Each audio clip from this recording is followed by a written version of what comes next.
Are you a special education teacher or provider for students with an IEP? Then you've come to the right place. When you hold an IEP meeting, you know there's a ton of policies and provisions that you gotta follow for every single meeting. But what can you do before your meetings to make them so much better? That's why inside this video, I'm taking you behind the scenes of your IEP meeting to give you 5 tips to make your next IEP meeting so much easier. Hey, what's up? I'm April Warig, your special education advocate and school psych to make IEPs and 504 plans so much easier. If you're new here, go ahead and click on that subscribe button to get more videos like this in our inbox, and check us out on Instagram at Rise Ed Advocacy. Here's what you need to know about IEP meetings as a teacher. Individual education plans, also known as programs, are regulated under IDEA law.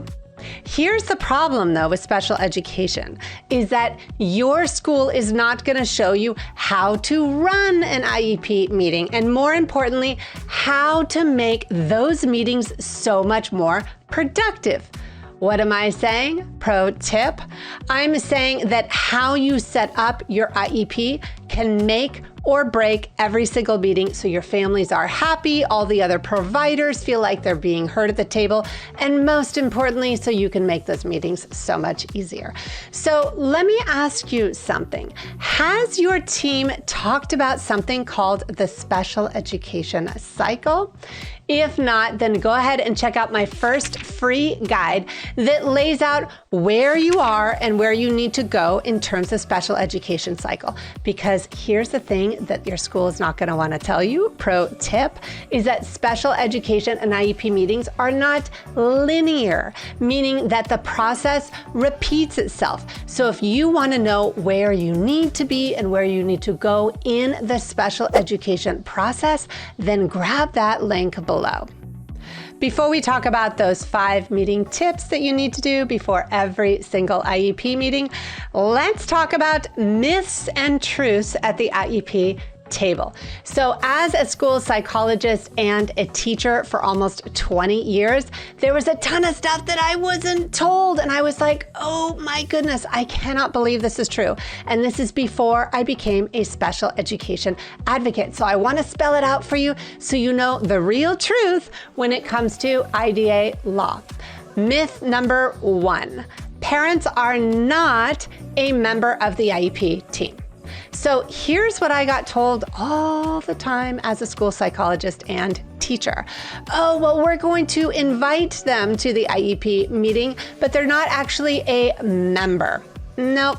That's not true. That's actually an IEP myth. IDEA law is very clear, spelling out that parents are members of your team, meaning that they have the right and the ability to contribute to IEP development and participate in all aspects of IEP team development, meaning up until the meeting, after the meeting, and even contribute and make changes or revisions and suggestions for your team to review and consider. This brings us to myth number 2, when to hold an IEP meeting. So when I was a school psychologist for so many years, so many special education teachers and even providers, they're like, okay, it's time for the annual IEP.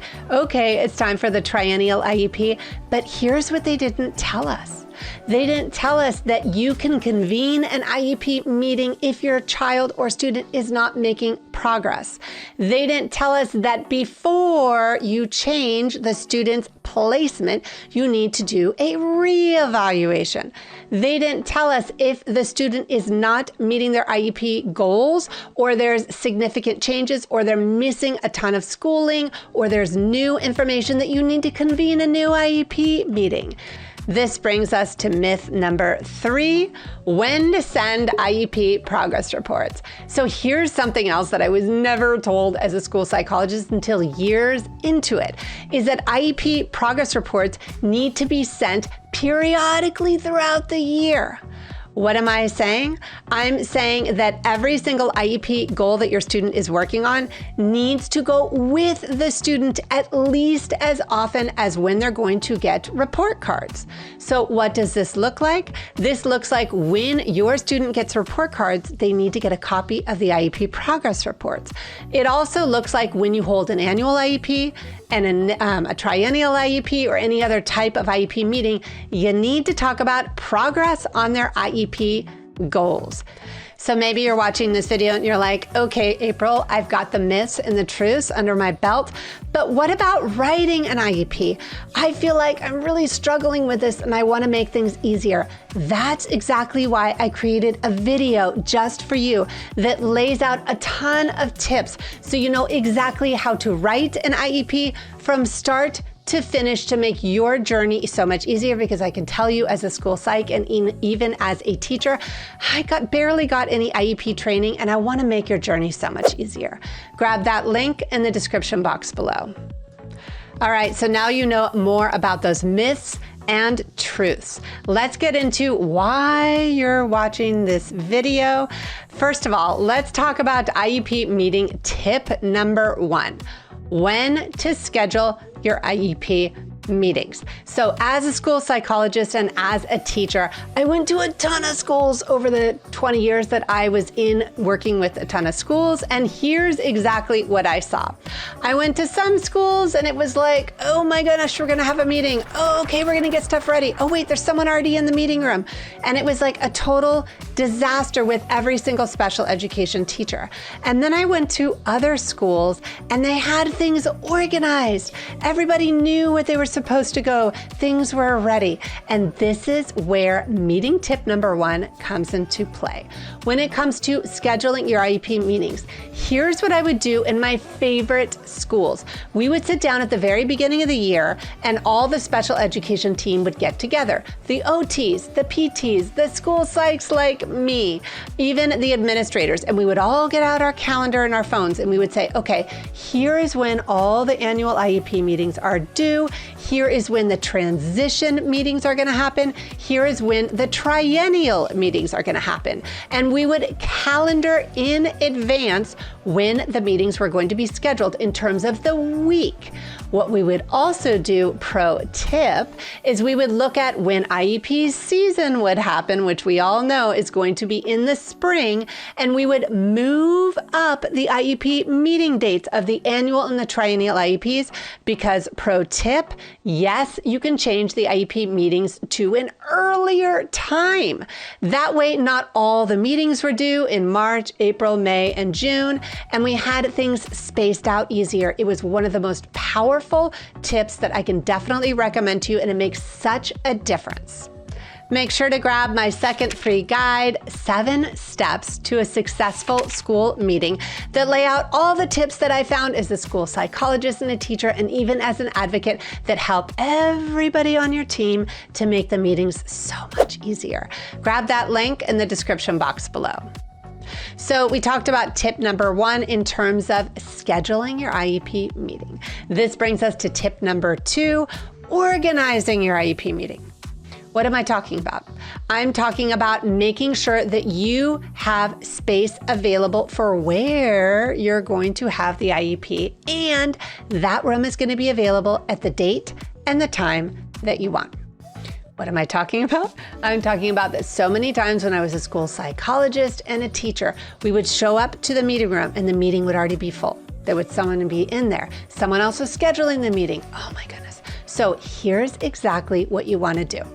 Make sure that whatever platform your school is using for online, when you're using your emails, for example, if it's Microsoft Office, if it's Google, whatever platform it has, there's an option for a scheduler. And then you want to make sure that whoever the administrator is in charge of the IEPs, whether it's the assistant principal or if it's the case carrier, whoever it is that is chair of the IEP meetings, that they're going to go ahead and open up that schedule. schedule. Then here's what you're going to do. You're going to set times and slots and make sure that there are buffers or times between the meeting so that whether it's the speech pathologist, whether it's yourself as a special education teacher, or even someone like me, the school psychologist, that there's time enough for meetings and there's time in between, and it's organized with the calendar throughout the rest of the year. Having online scheduling is one of the easiest ways to organize your meeting, and it's going to make it so much more productive before your next meeting. So perhaps you're watching this video and you're like, okay, April, that's cool, but like, what do I say in the meeting? Specifically, what are things that are super helpful to get me the supports and services that I need for my students? That's exactly why I want you to check out my next video that gives you 3 tips and a ton of things that you can say as a special education teacher or provider to get the best help for you and your students. Grab that link in the description box below. Let's do a quick recap. Tip number 1 has to do with when you schedule an IEP. Tip number 2 has to do with how you get the right meeting room. This brings us to tip number 3, notifying parents and students. What am I talking about?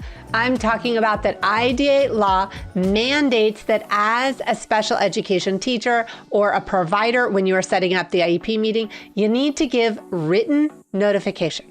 What am I talking about? I am not talking about an email. I am not talking about a Google link or a Teams meeting. That is not written notification. I'm talking about an IEP meeting notice. And that's exactly why, here's what I suggest. To email the parents, first of all, and say, hey, here are 3 suggested dates when our team is available. Do these dates work for you? What are 3 dates that you suggest? And then once you get down the meeting date, then you're going to send the IEP meeting notice. Here is why. Pro tip. You don't want to wait until the actual IEP meeting to have the parents sign it there in advance, because many states require advance notice, and so does IDEA law. The other thing is, if your parent or the rest of the team is constantly changing meetings, you want to document your attempts in order to involve the parent, and you want to make sure that the parent has the opportunity to get written notification so that they know the meeting date, time, meeting length, and all of that is mandated under IDEA law. So speaking of meetings, perhaps you're watching this video and you're like, okay, great, April, but I have teens involved in the IEP process. How do I prepare my student? What do I say to them? How do I get them to come to the meeting? Because here's the deal, pro tip, you do not have to wait till the mandated age in order to invite the student. If you talk to the parent and the parent's like, yes, I think it's a great idea.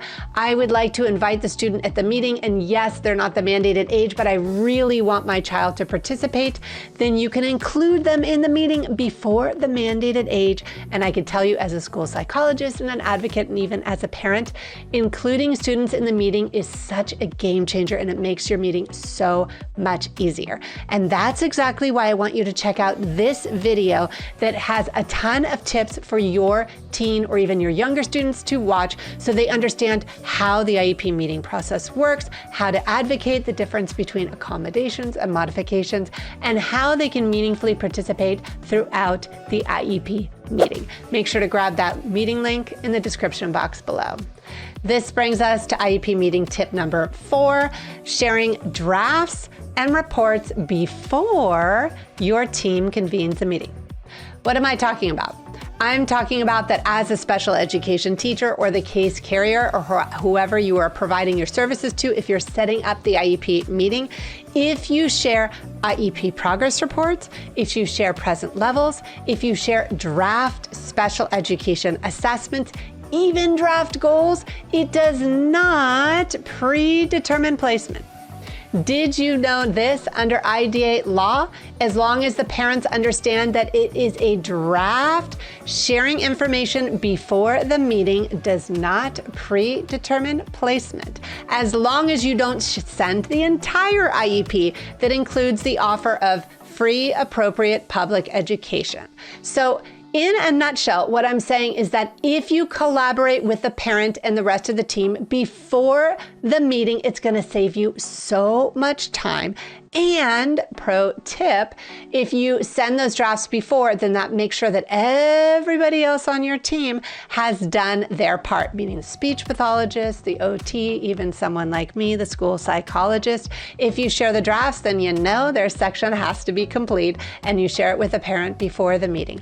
Speaking of productive, I want you to check out my meeting toolkit.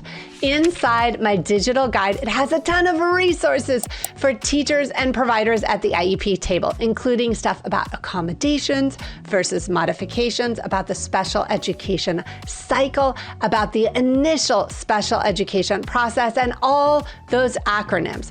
It's time to reform special education and make your meetings so much easier, and to help families and everybody else on your team by giving them digital information and printing it out and bring it to the meeting. I can't tell you how many special education teachers get the meeting toolkit and they're like, oh my gosh, April, the meeting was so much easier. It's what I will use with my families as a special education advocate, and what I wish that I had as a school psychologist for so many years. Make sure to grab that link in the description box below. And rounding things out, IEP tip number 5, educate yourself on the IEP process. What am I talking about? I'm talking about that as a special education teacher and as a provider, more than likely, here's what has happened to you, and this happened to me for so many years.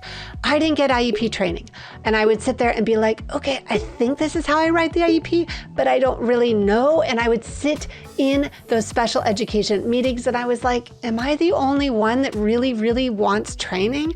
And that's exactly why I created One Day IEP meeting workshops that walk you through all the different aspects and the 4 most important parts of the IEP process: how to request IEP meetings, understanding reports, IEP meetings themselves, and parent participation. They are a game changer, and they give you all the tools and everything that you need, and therefore anybody involved in the IEP process. Grab that link in the description box below. So now you've got a ton of tools and resources and those 5 tips that you can do before every single IEP meeting to make them more productive. So let me ask you something. Do you have a question? Make sure to put it in the link in the description box below. Do you want me to do more videos or expand on something that I've already talked about to help you at the IEP table? Put it there too. Like and subscribe to get more videos like this in our inbox, and check us out on Instagram at RiseEd Advocacy. Grab all those links below so that you can have the best experience at the IEP table. I'm April Rarig, your special education advocate and school psych. I can't wait to see you for our next video.